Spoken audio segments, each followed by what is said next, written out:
Subscribe the channel and press the bell icon so that you never miss any updates. इज्जत माफ हजरत साइमा साहिबा का इस्तकबाल। साइमा अलैहिस्सलाम। अलैहिस्सलाम मत बोलो, गुस्ताखी हो जाएगी उनकी नजर में। नहीं, इनका नया इस्लाम है ना। इनका नया इस्लाम नहीं है, इनका इस्लाम है ही नहीं। जी साइमा जी वेलकम है। जी, साइमा जी क्या हाल चाल। मेरा इस्लाम तो बहुत पुराना है, लेकिन एक्स मुस्लिम नए नए इजाद हुए हैं कुछ साल पहले। नहीं, ये मेरा आपकी रिलीजन गलत बहुत फहमी पुराना है। अब्दुल्ला इब्न शरा जो है आपके रसूलुल्लाह के जमाने में एक्स मुस्लिम हो गए थे, आप जाके पढ़ लें। जो यूट्यूब पे फितना स्टार्ट हुआ है वो 4-5 साल पहले से। वो यूट्यूब भी तो 20 साल से स्टार्ट हुआ है, तो यूट्यूब का तो आर्गुमेंट ही आपका बोधा है। और दूसरी बात यह है कि सिर्फ अब्दुल्ला इब्न शरा तो वो शख्स है जिसने रसूलुल्लाह के जमाने में इस्लाम को छोड़ दिया और कहा कि अगर मोहम्मद अल्लाह का रसूल है, उनको वही आती है तो मेरे पे भी वही आती है, क्योंकि मैंने भी कह दिया कि सूरह अंबिया की आयत के अंदर कि तमाम बरकतों वाला है वो रब जिसने इंसान को इससे पैदा किया। खैर, और उसके बाद में अबू बकर ने पूरी की पूरी एक जंग लड़ी हर्बुर रिदा के नाम से। वो सारी की सारी उन्हीं लोगों के साथ लड़ी जिन्होंने इस्लाम छोड़ा था। तो ये आपकी गलतफहमी है कि एक्स मुस्लिम नए मैंने कहा कि यूट्यूब पे ये जो फितना स्टार्ट हुआ है 4 साल पहले साहिल के चैनल के बाद ये फितना स्टार्ट हुआ है। और मैंने कहा यूट्यूब ही 20 साल पुराना है। साइमा जी इस्लामिक फितना तो 1400 साल आप से है। जरा मुंह बंद रखें सेक्रेटरी साहब, प्लीज, मैं उनसे बात कर रही हूँ। हाँ, सेक्रेटरी से पहले बात करना पड़ेगा ना। पहले जब घुसेंगे गेट पे, तो गेट पे जो रहता है वो साहब जी जो दरवन रहता है उनसे तो पहले बात काफी करना अपने पड़ेगा लिए ना। सेक्रेटरी के बोलने की जरूरत नहीं, आप बीच में अरे मालिक से बाद में, पहले तो गेटमैन से पास चलो कीजिए। तुम मान गए कि मालिक से बाद में, पहले नौकर से। हाँ, बिल्कुल। मैं क्या बोल रहा हूँ, ये साइमा जी अल्लाह का नौकर से सिद्धार्थ भाई का नौकर बात कर रहा है, तो दो नौकर आपस में बात कर ले, बेटर है ना। हाँ, अल्लाह का हाँ, हम प्राउड नौकर हैं अल्लाह के, इंसान के नौकर नहीं है। हाँ, ठीक है, चलिए फिर। अच्छा मेरे तो भाई एक चीज मैं और ऐड कर दूं, आप दोनों का तो ठीक है आ गया, आप दोनों ने एक्सेप्ट भी किया उस चीज को, तो मैं भी अपनी ओर से कह दूं कि मैं यहाँ मौजूद हूँ और मैं ये कह सकता हूँ कि अच्छा मृत्यु मेरा नौकर नहीं है। और सेम जैसे मैं कह सकता हूँ वैसे ही अल्लाह भी, जो असल अल्लाह है, हकीकी जो अल्लाह है, वो भी कह रहा होगा साइमा मेरी नौकर नहीं है, ना मेरे लिए काम कर रही है। लेकिन अफसोस की बात है कि साइमा तक वो आवाज नहीं पहुंचेगी। तुम्हें हाइपोथेटिकल जो भी सोचना है वो सोच लो, मैं एक सवाल का जवाब नहीं आई थी। हाइपोथेटिक तो अल्लाह है। इस चमचे का पहले मुंह बंद करा दो। चलो कोई नहीं, इच्छामृत्यु भाई छोड़ दो। जी साइमा जी बताइए क्या सवाल। देखो, मेरा आपसे एक सवाल ये है कि मुझे लगा कि आपको नॉलेज नहीं है, जो आप ये 4-5 टॉपिक्स है ना जिन पे बात करते हैं, लॉन्डी, हजरत आयशा की शादी और कुछ और डिफरेंट टॉपिक्स। आई थॉट कि आप गाइडेंस के लिए नहीं, खुद आप 2 घंटे बोलते हैं तो फिर मेरा सवाल ना सुने, फिर रहने दे, मैं जाती हूँ। अरे साइमा सुनो, मैं कुछ बोल रहा हूँ, मैं म्यूट कर लेता हूँ। चलो हाँ ठीक है। तो मेरा पॉइंट ये है कि मैंने 2 साल पहले के वीडियोस देखे जैद पटेल के साथ, जिसपे उन्होंने आपको हर टॉपिक पे अच्छे तरीके से कन्विंस किया और वहां पे आपकी बोलती भी बंद कराई है। टॉपिक क्या था? हर टॉपिक पे आपने किया, लॉन्डी के टॉपिक पे भी। टॉपिक क्या था? डिबेट का टॉपिक क्या था? 4 से 5 वीडियोस आपकी वहां पे हैं और उसमें तलाक वाला एक टॉपिक था जिसमें तलाक का टॉपिक नहीं था। इद्दत वाला कि इद्दत कितने अरसे की होती है, इद्दत कितने अरसे की होती है। सुनो मेरी बात सुनो, एक मिनट सबर। मेरी बात अभी कंप्लीट नहीं हुई। अरे भाई कंफ्यूजन हो रहा है, क्लियर कर नहीं, रहा हूं। मेरा सवाल सुन लो, फिर बोलते रहना 1 घंटा। सवाल करने के लिए सही डायरेक्शन में जाना जरूरी है। तुम्हारा कुछ मिसकंसेप्शन है, कुछ तुम्हारी कंफ्यूजन है, वो दूर कर रहा हूँ। जैद पटेल के साथ मेरी 2 डिबेट हुई हैं। डिबेट नंबर 1 इज अल्लाह इज खालिक कायनात, क्या अल्लाह ही खालिक कायनात है जिसने कुरान नाजिल किया। मेरा दूसरा टॉपिक था कि क्या मोहम्मद अल्लाह के सच्चे रसूल हैं। इन 2 टॉपिक पे मेरा जैद पटेल के साथ डिबेट हुआ है। और जो तुम बता रही हो सफिया की इद्दत और सफिया के साथ मुबाशरत, उस पे मेरा जैद पटेल के साथ डिस्कशन हुआ है, डिबेट नहीं हुआ है। एक और चौथा टॉपिक था जिसमें पॉलीगमी के बात थी, मल्टीपल शादियों की। वो जैद पटेल के चैनल पे मेरी किसी और जो है मौलवी से बात हुई थी। तो मेरे 2 डिस्कशन हुए हैं जैद पटेल की टीम से और 2 हुए हैं डिबेट। तो जो डिबेट हुए हैं उनका टॉपिक था एक अल्लाह और एक था मोहम्मद। अब आप आगे अपनी बात करो साइड। तो जो आपके 2 डिस्कशंस हुए ना वो 4 वीडियोस में हैं, तो हमें ये लगा कि वो 4 एपिसोड्स हैं, पहली बात। दूसरी बात कि जब आपको उन चीजों के जवाब उनके समझाने के बावजूद और वहां पे कन्विंस होने के बावजूद भी समझ में नहीं आए, क्योंकि आ गए हैं, ये आप लोग सिर्फ ड्रामा करते हैं पूछने के लिए। कौन सा जवाब? उन्होंने जिस इस इसी बात का जो अल्लाह इस वन और पॉलीगैमी पे आपको जो भी जवाब दिए हैं, आप कन्विंस होके वहां से आए हैं और आपके पास नहीं कोई नहीं कन्विंस, मैं बिल्कुल कन्विंस होके नहीं आया। यहाँ पे बिल्कुल जो भी कन्विंस लोग हैं होके वो नहीं आया। वीडियोस देख लें और खुद फैसला हाँ कर देख लें। लें, हाँ बिल्कुल, हाँ क्योंकि बिल्कुल देख लें। आपकी बात आ गई, अब आप मेरी बात सुनिए भाई, बिल्कुल जा करके वीडियोस देख लें। मैं कन्विंस नहीं हुआ, क्योंकि पता है आपको क्यों कन्विंस नहीं हुआ? क्योंकि उन्होंने मुझे ये बताया कि दुनिया के अंदर औरतों की जो तादाद है वो मर्दों के मुकाबले ज्यादा है, तो लिहाजा इसलिए पॉलीगमी यानी कि एक मर्द का एक से ज्यादा शादी करना सही है। जबकि मैंने उनको काउंटर में वो दिखाया वर्ल्ड रिकॉर्ड कि भाई दुनिया के अंदर औरतों की तादाद मर्दों के मुकाबले कम है, लिहाजा आपके आर्गुमेंट इलॉजिकल है, गलत है। तो मैं कैसे कन्विंस हो गया? मैं नहीं समझा। सिर्फ एक उन्होंने एक्सप्लेनेशन नहीं दी थी, और भी बहुत सारी एक्सप्लेनेशंस दी थी। यू आर जस्ट बहुत सारी है, सुनो, मैं अभी भी कह रहा हूँ कि मैं पॉलीगमी के कॉन्सेप्ट से अग्री नहीं करता हूँ, मैं उसको अच्छा नहीं मानता हूँ, अभी भी मेरा वो स्टैंड है। आप नहीं मानते तो क्या हिंदुइज्म में भी पॉलीगैमी अलाउड नहीं है, मनुस्मृति में या किसी और में? ले लो, मतलब ये इतनी बड़ी बोंगी है आपकी मुझे कि जब क्यों बोंगे आप लगते अपने हैं? तो मजहब को सुनो, जब आप अपने मजहब को डिफेंड ना कर पाओ, जब आप अपने मजहब से, अपने अकीदे से कोई ऐसा आर्गुमेंट ना दे पाओ जिससे आप ये साबित कर सको कि ये जो हम ऐतराज कर रहे हैं वो ऐतराज गलत है, असल में ऐसा नहीं है, तो आप वो ना करके सीधा चले जाते हो दूसरे मजहब पे, उसमें नहीं है, उसमें नहीं है, उसमें नहीं है। अरे भाई किसी में नहीं है, नहीं है। आपके इस्लाम में मल्टीपल शादी का कॉन्सेप्ट है, ठीक है, और मेरे ख्याल से शायद क्रिश्चियनिटी में, और I am not sure about it कि क्रिश्चियनिटी में भी है कि नहीं है, बट शायद मुझे लगता है कि वहां है, लेकिन भाई और कहीं नहीं है, कहीं नहीं है। यहां पर हमारे भारत के अंदर जहां पर हम रहते हैं, यहाँ पे कॉन्स्टिट्यूशन है, और वो कॉन्स्टिट्यूशन ये कहता है हिंदू पर्सनल लॉ एक्ट के अंदर कि एक आदमी एक बीवी के होते हुए दूसरी शादी नहीं कर सकता, अगर वो ऐसा करेगा तुरंत उसको जेल हो जाएगी। जबकि हमारे ही इस भारत के अंदर, सुनो, जबकि हमारे इस भारत के अंदर मुस्लिम, नहीं है। साइमा जवाब सुना करो, बीच में मत बोला करो जल्दी, अगर है टाइम नहीं है तो फिर जाओ, जब टाइम आए तब आना, ठीक है? ये मत क्या करो आकर के बकवास यहाँ पर। जबकि हमारे ही भारत में जहां हिंदू पर्सनल लॉ ये कहता है कि एक आदमी एक बीवी के होते हुए दूसरी शादी नहीं कर सकता, वहीं हमारे ये भारत में आपका मुस्लिम पर्सनल लॉ ये कहता है कि एक आदमी एक 3 बीवी के होते हुए चौथी शादी भी कर सकता है। दोगलापन। और ये किस लिए है? क्योंकि आपका इस्लाम अलाउ कर रहा है, हमारा देश आपको अपना मजहब प्रैक्टिस करने की इजाजत दे रहा है, इसलिए पर्सनल लॉ में आपको इजाजत दी हुई है। तो हमारे यहाँ नहीं है भाई, क्योंकि अगर हमारे बिलीव में होता या सनातन में होता तो फिर कॉन्स्टिट्यूशन में भी होता। आपके यहाँ है, लिहाजा आपके कॉन्स्टिट्यूशन में भी है, इसलिए कॉन्स्टिट्यूशन में है। हमारे यहाँ नहीं है, इसलिए कॉन्स्टिट्यूशन में नहीं है। तो ये बोंगी मारी है आपने, जिसका कोई मतलब नहीं बनता। जी साइमन, अगर हमारे यहाँ है, आपको गलत लग रहा है, तो इसका मतलब ये नहीं कि वो गलत है। आपको तो अपने पेरेंट्स भी गलत लग रहे हैं वो जो इस्लाम पे है, तो इसका मतलब ये नहीं वो गलत है। मैंने आपको पहली बोला बात। मुझे मेरे पेरेंट्स गलत लग रहे हैं? जो इस्लाम को गलत कहते हैं, तो जो भी इस्लाम पे है वो गलत।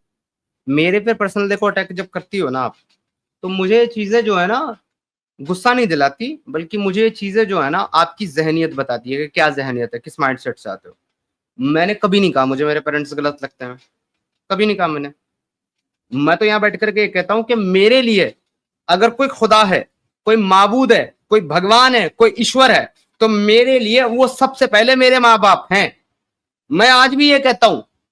आप कह रहे मेरे माँ बाप मुझे गलत लगता है, मुझे तो नहीं लगता मेरे माँ बाप गलत, आपको लगते होंगे ऐसा कि मुझे लगता है, मुझे नहीं लगता। अपने मजहब के बारे में बात करें, मेरे पर्सनल बातें छोड़ दें। हर मुस्लिम गलत लगता है तो वो भी गलत हुए। जवाब लो पहले। ले लिया ना, कितने दफा लो। तुमने कहा मुझे हर मुस्लिम गलत लगता है, तुमने कहा ना, मैं जवाब अच्छा, दे रहा हूँ। बोलना। मुझे नहीं लगता हर मुस्लिम गलत, मुझे सिर्फ वो मुसलमान गलत लगता है जो अपने मजहब को बचाने के लिए इंसानियत के खिलाफ खड़ा हो। मुझे हर मुसलमान गलत नहीं लगता। बोलो। तो तब इंसानियत कहाँ जाती है जब गाय के ज़िबा करने पर वहां पे मुसलमानों को कत्ल किया जाता है? मैं उसे कंडम करता हूँ। और अब तुम ये बताओ मुझे, सुनो, अब तुम ये मुझे बताओ कि तब तुम्हारी इंसानियत कहाँ जाती है जब तुम मजहब के नाम पर, जिहाद के नाम पर लोगों को उनके घर से निकाल करके मारते हो और औरतों का बलात्कार करते हो। कोई नहीं निकालता, कोई नहीं निकालता। मुर्शिदाबाद को कंडम करेगी, गोधरा कांड को कंडम करेगी, कश्मीर जेनोसाइड को कंडम करेगी। कंडम कर मेरे साथ अब, जैसे मैंने किया कर। आ गया औकात पे अपनी, आ गया। तुम्हें तुम्हारी औकात बता रहा हूँ। सॉरी मेरी बहन, मैं आपको आपकी औकात बता रहा हूँ, आपको आपका स्टैंड, आपको आपकी औकात दिखा रहा हूं मैं जी। दिस इज योर औकात ओनली। मैंने कहा मैं कंडम करता हूं अगर कोई किसी अपनी श्रद्धा के नाम पर किसी की जान ले ले। यहाँ पर देश में ये देश कॉन्स्टिट्यूशन से चलता है, कानून से चलता है। हमारे देश का कानून है, हमारे सारे हिंदू भाइयों को इकट्ठा होकर के पूरे भारतवर्ष के अंदर ये कानून पास कराना चाहिए कि जो भी गाय को काटेगा, गौ माता की हत्या करेगा, उसके लिए पनिशमेंट सजा होगी। सिर्फ 5 स्टेट में हमारे यहाँ, बहुत अफसोस की बात है, सिर्फ 5 स्टेट में, 26-27 स्टेट है हमारे देश के अंदर, सिर्फ 5 स्टेट में गौ हत्या जो है अपराध है कॉन्स्टिट्यूशन के मुताबिक, बाकी स्टेट में है ही नहीं। तो मैं कहता हूं कि हिंदुओं, लोगों को मारने की जगह ये करो कि पूरी इस भारत सरकार को तब तक झंझोड़ो और तब तक हिलाओ इसको जब तक पूरे देश के अंदर गौ हत्या पे जो है पाबंदी ना लगे और उसके लिए सख्त कानून ना बने। लेकिन उसके नाम पर लोगों को हाथ में कानून लेकर के मारने और काटने के नाम के खिलाफ हूं मैं। अब तुम मुझे बताओ कि क्या तुम कश्मीरी जेनोसाइड, गोधरा कांड, मुर्शिदाबाद के खिलाफ हो? तुम बांग्लादेश के खिलाफ हो, जहां पर एक स्टूडेंट जो था प्रोटेस्ट, वो इसमें बदल गया कि वहां पर हिंदुओं के मंदिर तोड़े गए, वहां हिंदुओं को मारा गया, वहां उनका बलात्कार किया गया। तुम इसके खिलाफ हो, क्रिटिसाइज करती हो इसको? जो कश्मीर में जेनोसाइड हो रहा है और जो इंडियन आर्मी कर रही है, मैं उसको क्रिटिसाइज करती हूँ। जो गजा में जेनोसाइड हो रहा है, मैं उसको नहीं करती। वो जो बांग्लादेश में वो जो बलात्कार किया, मंदिर तोड़े, उसको क्रिटिसाइज नहीं करती? तुम नहीं करती ना? मुसलमानों ने किए, मुझे इसका नहीं पता बांग्लादेश वाली बात। नहीं, तुम्हें क्यों पता होगा? तुम्हें तो तुम्हारे मतलब की बातें पता होती है ना। मुझे अपने रिलीजन का पता है। अपने रिलीजन का तुमको पता है, लेकिन तुमको ये बात सुनो, तुमको अपने रिलीजन का पता है, लेकिन तुमको साथ ही साथ ये, अरे सुन लो पहले, तुमको अपने रिलीजन का पता है और तुमको ये भी पता है कि भाई कोई गाय के नाम पर किसी की हत्या कर देता है। ये तो तुम्हारे रिलीजन में नहीं है, तुम्हें कैसे पता है? क्योंकि ये हमारी न्यूज में बताते हैं, हमारी खबरों में बताते हैं। तुम्हारी न्यूज में बांग्लादेश नहीं बताते, बांग्लादेश नहीं बताते तुम्हारी न्यूज में। ये जो तुमने पर्टिकुलर बताया, देखो एक मिनट, अच्छा मृत्यु भाई, एक मिनट। और ये क्या बोलते हैं कि हिंदुस्तान की न्यूज जो है वो बायस है, वो रियलिटी नहीं दिखाती, है ना। और ये खुद मान रही है कि इनकी न्यूज में बांग्लादेश नहीं दिखाया जाता, जो सारी दुनिया में दिखाया जाता है वो इनकी न्यूज में नहीं दिखाया जाता। ये इनकी औकात है। दोगले साले, तुम दोगले हो तुम लोग, ये तुम्हारी औकात है। मैं एक सनातनी होकर हिंदुस्तान में बैठकर के विद फेस बोलता हूं कि मैं कंडम करता हूं अगर कोई इंसान किसी इंसान की जान ले ले, पर तुम इतने बड़े दोगले हो साले कि तुम अपनी औकात दिखा देते हो 1 सेकंड में। ये तुम्हारी औकात है। तुम्हारी यही जबान है, बस तुम्हें जब पॉइंट। गो टू हेल, दफा हो जाओ। दोगले आदमी से बात नहीं करता मैं। गो टू हेल, निकल। मतलब इनको गाजा का पता है, मुर्शिदाबाद का नहीं पता। सिद्धार्थ भाई सोचो कि मेरा एक दोस्त था, वो हिंदू एथिस्ट था, ठीक है। ये मुर्शिदाबाद का ये कांड देख कर ना उसको क्लोजली जानता था। जो बाप बेटे को मारा गया, जो लोग मूर्ति बनाते थे, इनको ये क्लोजली जानते थे, इनके साथ बियर पिया करते थे। वो लड़का एक्स हिंदू से बोल रहा है कि अभी मुझे हिंदुत्व चाहिए। बस सोचो कि लोगों के दिमाग में क्या प्रेशर डाल रहा है ये चीजें। 2 बाप बेटे को काट दिया गया, मतलब मुर्शिदाबाद में, समझ लो। अरे यार ये हिपोक्रेट है। अच्छा तो भाई, मैं कहता हूं कि हम सबके साथ बात करने के लिए तैयार है, सबके आर्गुमेंट लेने के लिए तैयार हैं, लेकिन भाई ईमानदार बनकर क्या होगा? यहाँ हिपोक्रेट बन क्या होगे, दोगले बन क्या होगे, मुनाफिक बन क्या होगे? तो फिर हमसे ऐसे ही सुलूक की उम्मीद रखना। हम फिर अच्छाई को हम साइड में रख देते हैं उठा करके। हमारे ये हाथ जो है ना, ये आदमी के सामने जुड़ भी सकते हैं, सम्मान में, इज्जत में, प्यार में जुड़ भी सकते हैं, लेकिन अगर हम ये हाथ खोल दें ना, तो इन हाथों से हम ताली भी बजा सकते हैं और बीच में तुम्हारा मुंह होगा ऐसे, समझे? तो बेवकूफी मत करो, दिमाग से निकाल दो अपने। ये सुनिए सिद्धार्थ भाई, ये मतलब बेशरम की तरह पॉलीगमी को सपोर्ट करिए। इससे एक सवाल का जवाब अगर दे देना तो भाई मैं स्ट्रीम में 50,000 रुपया भी दूंगा कि इसको बस पूछ लीजिए कि इसके हस्बैंड अगर 3 वाइफ लाए तो इसको अच्छा लगेगा। बस ये आंसर इससे दिलवा दो एक बार। ये कह देगी, ये ज़ॉम्बी है, कह देगी इसको अच्छा लगेगा। नहीं दिलवाओ ना, हम देखेंगे ना कैसे कहते। लो आप जवाब लो इससे जवाब। हाँ साइमा, आज की बात अरे नहीं, तुम्हारे हस्बैंड अगर 3 वाइफ लाए तो तुमको कैसा लगेगा बताओ? जब तुम्हें पोलीगैमी नहीं पसंद तो हमें भी same sex marriage Hindu culture में नहीं पसंद, घिन आती है उससे, और हमारे कंट्री में होती है। कौन कह रहा है तुम्हें करने को? अल्हम्दुलिल्लाह हम नहीं करते, अल्हम्दुलिल्लाह। सारी दुनिया को कह रहे हैं ना पॉलीगैमी करो, हम तो नहीं कह रहे तुम्हें, तुम करो। तो वो कम से कम सेम सेक्स मैरिज से तो लाख दर्जे बेहतर है। अरे भाई अल्हम्दुलिल्लाह, मेरे 4 वाइफ। मेरी बात सुनो, you deserve to be called औरत। मैं कभी किसी को औरत नहीं बोलता, ये बात याद रखना साइमा। मैं हमेशा बोलता हूँ महिला, स्त्री, माँ या बहन, औरत नहीं बोलता, क्योंकि मेरी नजर में औरत एक गाली है। क्योंकि तुम्हारे फारसी का वर्ड है औरत, जो औरा से निकला, और उसका मतलब होता है, बोलूं कि दिखा दूं, ये समझ गई होगी तुम। ये होता है औरत का मतलब, औरा का मतलब, ठीक है? तो मैं औरत नहीं बोलता, but you deserve to be called औरत, क्योंकि तुम्हारा अल्लाह कुरान में तुमको औरत बोल रहा है। तो तुम औरत जो है ना, बेवकूफ औरत, मेरी बात सुनो तुम, और बहुत ध्यान से सुनना। हमें तुम्हारे से कोई एतराज नहीं है, और तुम जो ये बातें बोल रहे हो ना, यहाँ ये है, यहाँ वो है, वहां वो है, तुम्हें कुछ नहीं पता कहाँ क्या है। तुम्हें जो इंफॉर्मेशन दी जाती है तुम्हारे उस भिखारिस्तान में बैठा करके, तुम्हें जो प्रोपोगंडा परोसा जाता है वो तुम सुबह शाम नाश्ते में, दोपहर में, खाने में, रात में खाती हो, उसे खा करके तुम खुश रहो, ऊंट का पेशाब पियो, दूध मिला करके कॉकटेल बना करके पियो और अपने मजे में रहो, ठीक है। हमारे यहाँ वो सब नहीं होता जो तुम बोल रही हो। एक रेफरेंस से तुम साबित नहीं कर सकती, एक सिंगल रेफरेंस से तुम ये जो बकवास कर रही हो। और तुम्हें कोई नॉलेज नहीं है, तुम्हें कुछ पता नहीं है, लिहाजा भौंकना बंद करो, अपनी आइडियोलॉजी पे बात करो, बेसाखी मत लो यहाँ पर अगर बात करना है तो। और मुझे बार बार आकर के ये मत बोला करो मेरे पास टाइम नहीं है, मेरे पास बैटरी कम है, मेरे पास डाटा कम है, मैं जा रही हूं, मैं नहीं आऊंगी। मत आओ, मत आओ, गो टू हेल। मैं यहां तुम्हारे भरोसे चैनल नहीं चलाता, ना तुम्हारे भरोसे बात करता हूं। मैं कहता हूं एक भी मुसलमान अगर मेरी स्ट्रीम में नहीं आएगा कोई दिक्कत नहीं है, मेरा काम लोगों को अवेयर करना है, लोगों को कंटेंट दिखाना है, लोगों को रेफरेंस दिखाना है, मैं दिखाता रहूंगा। I don't need you, I don't need you, जरूरत नहीं है तुम्हारी। तो मेरे पे जो है ना ये सवार होने की जरूरत नहीं है। और बार बार ये जो बोलती हो ना डर गए, तीसरा बॉम्ब लेके आती हो कि तुम जो मैं डर जाऊं तुमसे। नहीं आती हो ना लेकर के तीसरा, तो फिर काहे का डरना तुमसे। मैं तुम्हारे अल्लाह से नहीं डरता, मैं तुम्हारे मोहम्मद से नहीं डरता, मैं तमाम मुसलमानों से नहीं डरता, इसलिए तो थोबड़ा दिखा करके बोलता हूं। अगर डरता तो फिर मुंह छिपा करके बैठा होता ना कहीं। ये जो मुंह दिखा करके बैठा हुआ हूं तो इसका मतलब नहीं डरता मैं, ना तुम्हारे अल्लाह से, ना तुम्हारे मोहम्मद से, ना तुम्हारे जिब्रील से, ना तुम्हारे फरिश्तों से, ना ईमान वाले लोगों से जिनसे तुम्हारा अल्लाह आयशा को और हफ्सा को डरा रहा है, उनसे मैं नहीं डरता और ना तुमसे डरता हूं। अल्लाह तो छुप के बैठा है सिद्धार्थ भाई, ये भी तो छुप के बैठी है। बैक स्टेज क्यों करते हो बार बार? टॉपिक पे बात करो ना, बेसाखी क्यों लेती हो? टॉपिक पे तुम ही टॉपिक से इधर उधर जाते हो, जब तुम्हें समझ नहीं आती तो टॉपिक से इधर उधर जाते हो। तुमने कहा पॉलीगैमी नहीं पसंद, हमें सेम सेक्स नहीं माफ पसंद। करना, गुस्से में मैं तीसरे बॉम्ब की तरफ निकल जाता हूँ। हाँ, वो अपनी माँ के बहन के लिए भी निकल जाते होगे फिर तो गुस्से में। मेरी माँ बहन के पास तीसरा बॉम्ब है ही नहीं, वो डराती नहीं किसी को। तुम डराती हो, तुम्हारे पास तीसरा बॉम्ब है। अच्छा, वो बेचारे कहते होंगे हमने क्या चीज पैदा की है।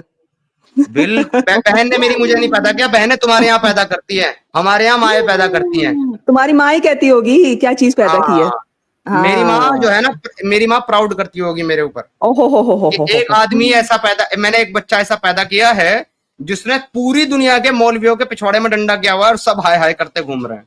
इतना एक मुसलमान औरत मुल्हिद पे प्राउड नहीं कर सकती, चाहे वो बेटा ही हो। समझ आई ना ये बात? इसीलिए तुम उनसे छुप के यहाँ बैठे कुफर के खिलाफ ये काम कर रहे हो। मैं बोल रहा हूँ पर्सनल मत जाओ, वरना मैं तुम्हारी रसूलुल्लाह के अब्बू का पता पूछ लूंगा तुमसे। तुम जब मुझे कहोगे तो फिर मैं तुम्हारी माँ को लाऊंगी बीच में। तुम एक औरत को जलील करोगे तो मैं उनको लाऊंगी। बिकॉज मेरी माँ यहाँ आकर के मेरे लिए औरत गाली है। पहले सुनो, मेरी माँ यहाँ आकर के तुम्हें गालियां नहीं दे रही है, और मेरी माँ मुसलमान है as according to your belief also और according to my statement as well। मेरी माँ मुसलमान है और वो तुम्हें यहाँ कर गाली नहीं दे रही है, लिहाजा तुम्हें कोई राइट नहीं बनता उनके बारे में बोलने का। तुम मुझे बोलो, मैं तुम्हें बोल रहा हूँ, मुझे बोलो। या अगर तुम्हारा भाई या तुम्हारा बाप बाहर कहीं मुंह काला करके आ जाए और उसके बदले में कोई आकर के तुम्हारे साथ मुंह काला करे, क्या तुम इसको अग्री करोगे, एक्सेप्ट करोगे?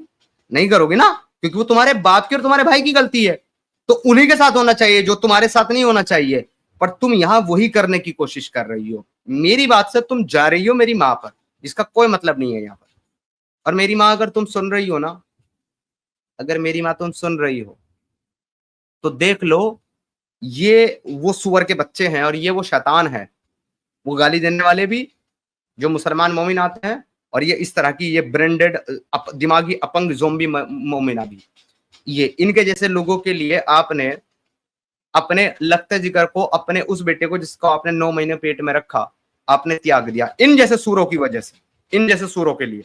और इनके दिल में आपके लिए क्या इज्जत है? एज आफ्टर बीइंग अ मुस्लिम, मेरी माँ, मेरे लिए मेरा खुदा भी आप हो, मेरे लिए मेरा भगवान भी आप हो, मेरा अल्लाह भी आप हो, मेरा नबी भी आप हो। मैं जिंदगी में कभी आपके बारे में कुछ गलत सोच भी नहीं सकता मेरी माँ, लेकिन ये आपके वो मुसलमान भाई और बहन हैं, सुअर के बच्चे, जो आकर के आपको गालियां देते हैं। देख लो आप ये वीडियो, भेज दूंगा मैं काट करके मेरी माँ को, ये भेज दूंगा तुम्हारा स्पेशली। अब मेरी बात कट ना करना, बैक स्टेज ना करना, पर्सनल मत बोलना, टॉपिक पे बात। पर्सनल नहीं बोल रही। अगर आंटी जी आप सुन रही हैं ना, तो आपके बेटे को सही सबक पढ़ा रही हूँ और राह रास्त पे लाने की कोशिश कर रही हूँ, जो आपको करना चाहिए था थप्पड़ मार के इसको। बे तुम्हारा अल्लाह नहीं कर सकता, समझ रहे हो? हिदायत देने वाला तुम्हारा अल्लाह होता है, तुम्हारा अल्लाह नहीं कर सकता ये काम। तुम्हारी क्या औकात है बे? अल्लाह को बोलो ना, करे, करके दिखाए। अल्लाह के ऊपर से भरोसा चला गया क्या? तुम्हारे घर वाले तुम पे शर्म महसूस कर। इंसान हिदायत दे सकता है? पहले ये बताओ, इंसान हिदायत दे सकता है? तुम कुफरी तो वाली चुप बात करो कर रही हो? चमचे, ये नहीं नहीं नहीं नहीं, इंसान हिदायत दे सकता है क्या? पहले ये बताओ। कुफरी अल्लाह बातें कर उन रहे हो? लोगों को हदायत देता है जो पाना चाहते हो, जो पाना ही ना चाहते हो उनको अल्लाह नहीं देता। तो अगर तो अल्लाह अगर नहीं मैं देता तो पाना तुम- ही नहीं चाहता हूँगा तो तुम मुझे कैसे राय रास्त पे लाओगे? इसीलिए नहीं मिल रही ना, इसीलिए तो नहीं मिल रही। चाहिए नहीं मुझे, इसलिए नहीं मिल रही।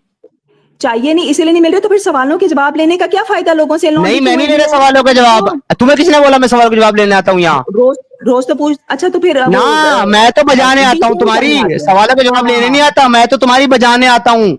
मैं तो अल्लाह रसूलुल्लाह के बजाने आता हूँ, जवाब लेने नहीं आता। झूठ बोल के। हाँ झूठ अरे बोल रहा हम- हूँ, मैं सच अरे- बोल रहा हूँ भाई। अरे अरे, हम तो तुम्हारी लेना ही नहीं चाहते, तुम देने आ जाती हो। अरे वो जवाब। ये इस चमचे को तो चुप करा लो। साइमा, मैं तुम्हें बता चुका हूँ, बहनों की लेने का रिवाज हमारे यहाँ नहीं है, तुम्हारे यहाँ है। हमारे यहाँ भी नहीं है, तुम्हारे यहाँ भी है। हमारे यहाँ चाचा भी की नहीं है। चाचा की कुरान बेटी, मजीद में से दिखाओ, क्या चाचा कुरान की मजीद में बेटी से बहन दिखाओ नहीं बस। होती? चाचा हम की लोग बेटी नहीं बहन नहीं मानते, होती? हम में कजन्स हो। एग्जैक्टली जैसे तुम नहीं मानते चाचा की बेटी बहन होती है, वैसे ही हम नहीं मानते कि पॉलीगमी अच्छी चीज है। आई बात समझ में अब? तो लिहाजा अगर हमारे बोलने से तुम पे कोई फर्क नहीं पड़ता कि वो बहन है, उसी तरीके से तुम्हारे बोलने से हम पे कोई फर्क नहीं पड़ता कि पॉलीगमी अच्छी चीज है। आई बात समझ में? तो अगर तुम्हें अच्छी नहीं लगती तो वो अकॉर्डिंग टू लॉ तो ठीक है। तो अगर तुम्हारे कंट्री में जो लॉज है हमें अच्छे नहीं लगते, वो तुम लोगों के लिए ठीक है, सिंपल। तो हम तो नहीं कर रहे तो कंट्री उसको- के लॉ मान लो, फिर इस्लाम कहां से आ जाता है बीच में? फिर कंट्री के लॉ मानो। नहीं, तुम लोग इस्लाम के नहीं क्या? खिलाफ जाते हो ना, हम तो बात अच्छा, नहीं कर अगर रहे तुम्हारे हैं इंडिया के सामने दो खिलाफ। ऑप्शन रखे जाएं, एक कुरान का कानून और एक मुल्क का कानून, तो तुम कौन सा मानोगे? हमारे मुल्क में कुरान का कानून ही चलता है ना, यहाँ पे सेम नहीं सेक्स चलता मैरिज तुम्हारे मुल्क में कुरान का कानून। हेलो, नहीं चलता। किसने बोला तुमको तुम्हारे नहीं मुल्क में चलता है। कुरान का कानून चलता है? तुम बताओ कौन सा नहीं चलता। बताओ। लिखा, मैं बताता हूँ। हाँ, अब अपना बताओ। म्यूट कर लो। सुनो, तुम्हारा जो मुल्क है ना पाकिस्तान, वो एक इस्लामी जमहूरियत मुल्क है, इस्लामिक शरिया मुल्क नहीं है।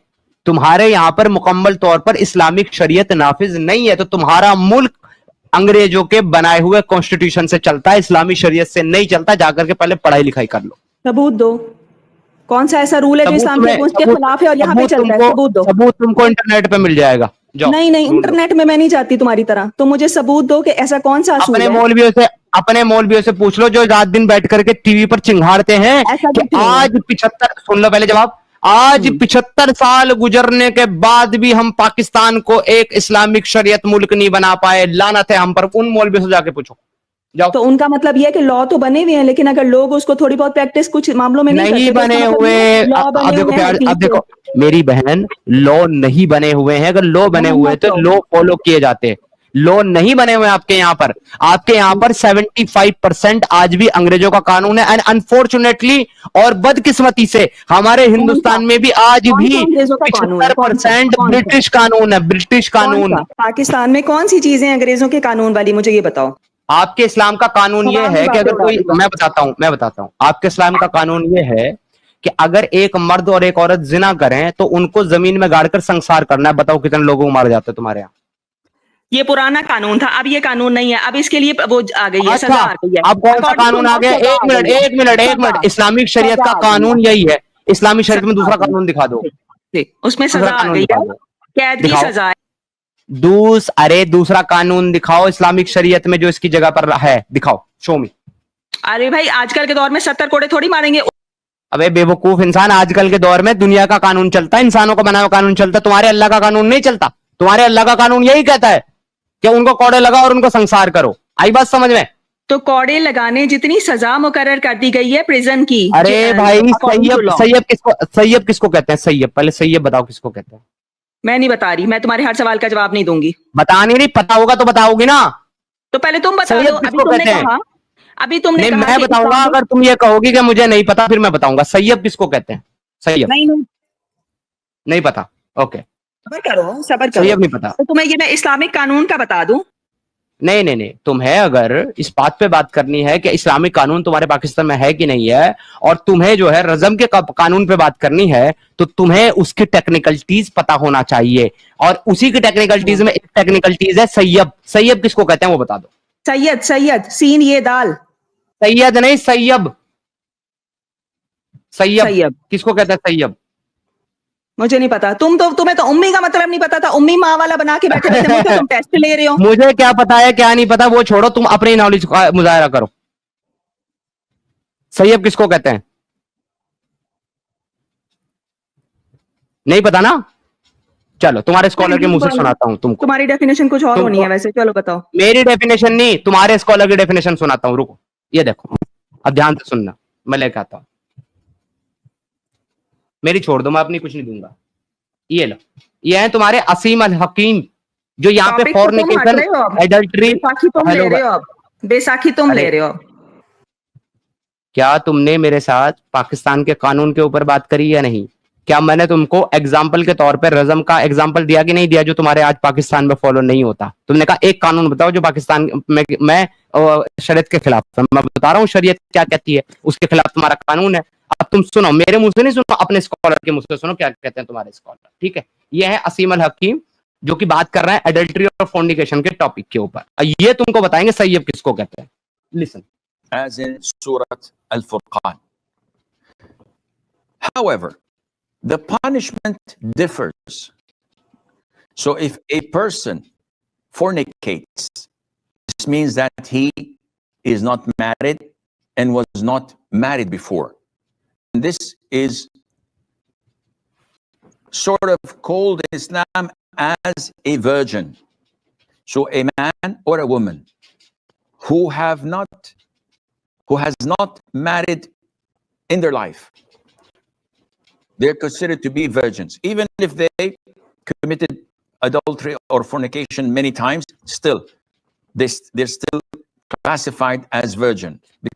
ये कह रहा है कि अगर किसी की शादी नहीं हुई है जिंदगी में एक मर्तबा भी, तो चाहे उसने जितनी बार जिना किया हो या जितनी बार फॉर्निकेशन किया हो, उसको हम वर्जिन कंसीडर करते हैं। अब आगे ये सही बताएगा सैयब किसको। Because in Islam we have virgin and we have thayyib. सैयब, did you heard the word सैयब?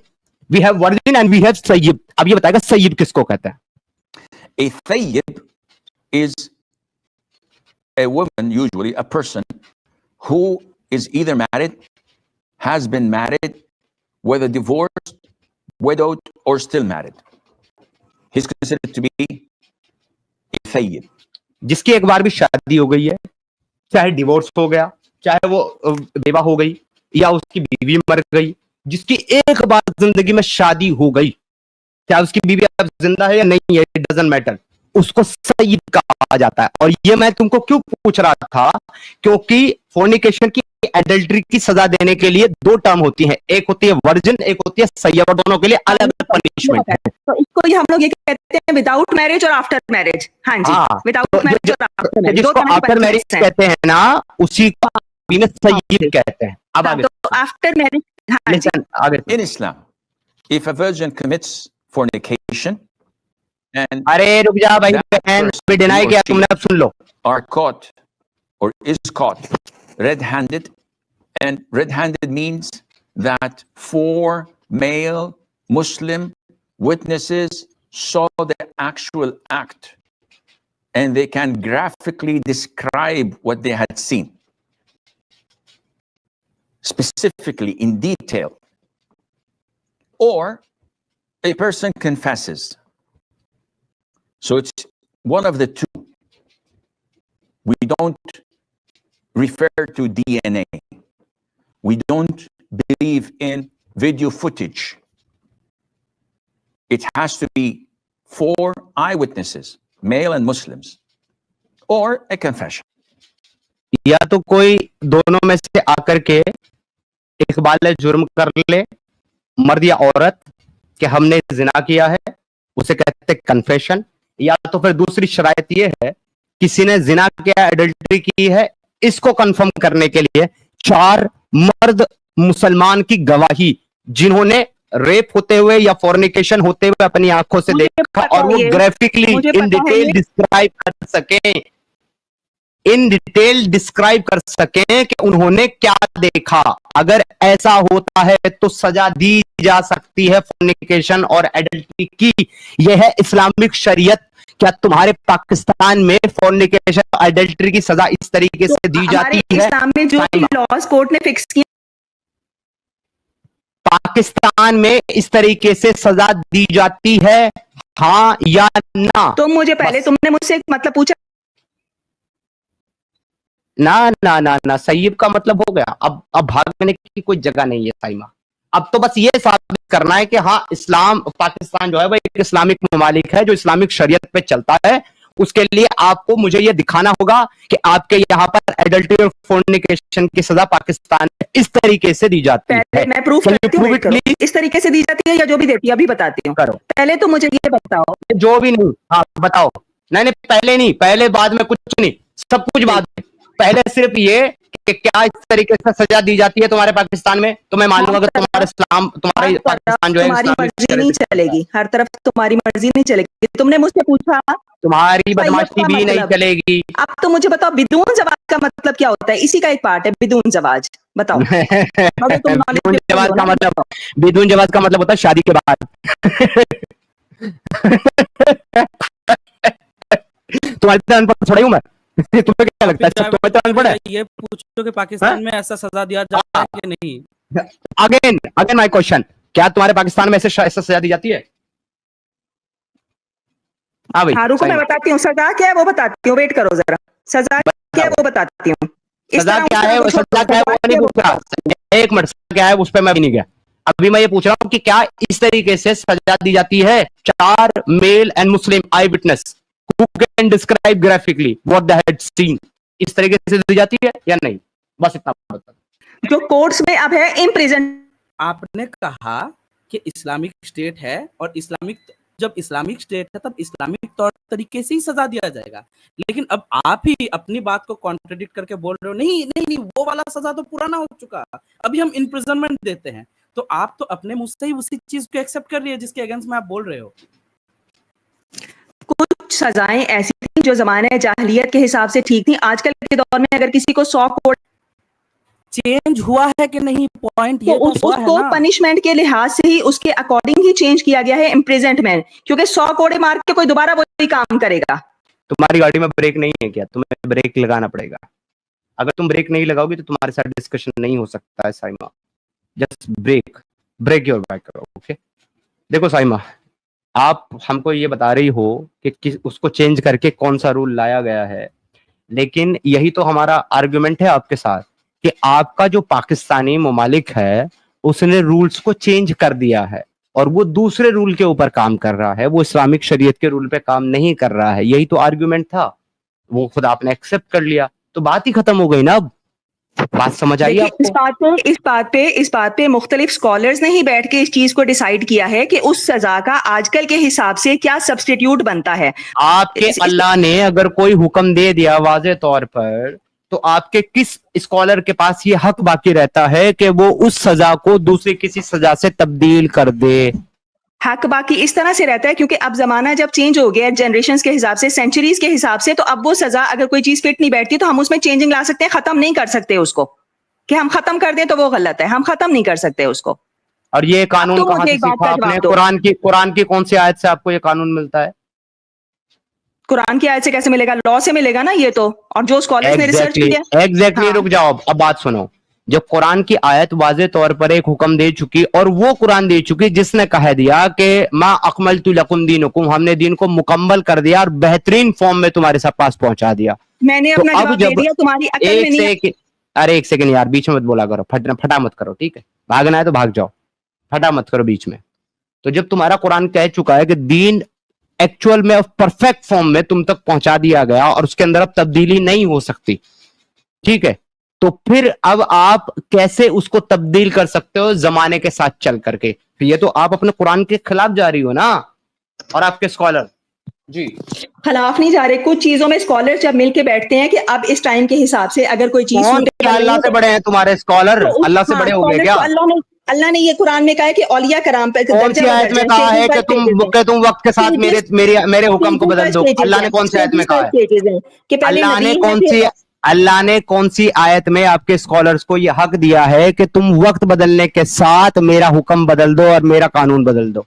बस वो इसको आयत दे दो। हुक्म बदलना नहीं कहते। अल्लाह ने कहा है नबी, औलिया, और उसके बाद चौथे नंबर पे अगर नमाज में 2 रकात सुनो, बोलो फिर। अगर फजर की नमाज में 2 रकात होती हैं और तुम उसकी जगह 3 रकात पढ़ करके ये कहो कि हालांकि ये जमाना दूसरा है तो अब लिहाजा 3 पढ़ सकते हैं या 1 पढ़ सकते हैं, और हमने नमाज को खत्म तो नहीं किया, पढ़ तो रहे हैं, बस उस वक्त 2 थी, अब हम 3 पढ़ रहे हैं या 1 पढ़ रहे हैं, तो क्या ये तुम्हारा आर्ग्यूमेंट सही होगा?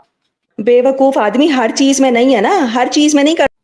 बेवकूफ था तेरा मोहम्मद और बेवकूफ है तू, क्योंकि तेरे मोहम्मद ने तुझे आधी अकल कहा है, मुझे नहीं। As a male, as a मर्द मैं पूरी अकल का हूं और मेरे सामने तू आधी अकल है, क्योंकि तेरा कुरान सूरह अल बकरा के अंदर तुझे आधी अकल कहता है, तेरे नबी ने हदीस नंबर सही बुखारी 304 में तुझे आधी अकल कहा है। तो बेवकूफ मैं नहीं हूं, बेवकूफ तू है अकॉर्डिंग टू योर इस्लाम, जिसको तुम डिफेंड कर रही हो।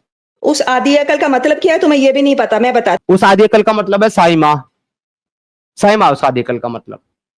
उस आधी अकल की तफसीर ये है कि औरतें इमोशनल होती हैं और इमोशन से सोचती हैं, ये मतलब है। क्या इमोशन, एक मिनट, इमोशन कहाँ होते हैं? इमोशन दिमाग में होते हैं, और ये फैक्ट है।